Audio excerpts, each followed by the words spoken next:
সুপ্রিয় দর্শক শ্রোতা মণ্ডলী, আসুন আমরা জেনে নিই এক মুসলমানের প্রতি আরেক মুসলমানের উল্লেখযোগ্য হক কয়টি ও কী কী। সহিহ মুসলিমে আবু হুরায়রা রাদিয়াল্লাহু তাআলা আনহু থেকে বর্ণিত, রাসূল সাল্লাল্লাহু আলাইহি ওয়াসাল্লাম ইরশাদ করেছেন, এক মুসলমানের উপর আরেক মুসলমানের সবিশেষ উল্লেখযোগ্য হক হলো 6টি। 1 নম্বর, যখন তোমার সাথে কোনো মুসলমানের সাক্ষাৎ হবে তখন তুমি তাকে সালাম দিবে। 2 নম্বর, যখন তোমাকে কোনো মুসলমান দাওয়াত দিবে, শরঈ কোনো উযর না থাকলে তুমি তার দাওয়াত নির্দ্বিধায় নিঃসংকোচে গ্রহণ করবে।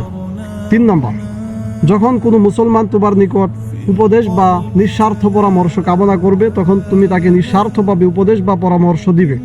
4 নম্বর, কোনো মুসলমান হাঁচি দিয়ে আলহামদুলিল্লাহ বললে জবাবে তুমি ইয়ারহামুকাল্লাহ বলবে। 5 নম্বর, কোনো মুসলমান অসুস্থ হলে তুমি তার সেবা শুশ্রূষায় যাবে, তাকে দেখতে যাবে, সাধ্যানুযায়ী তার সেবা শুশ্রূষা করবে।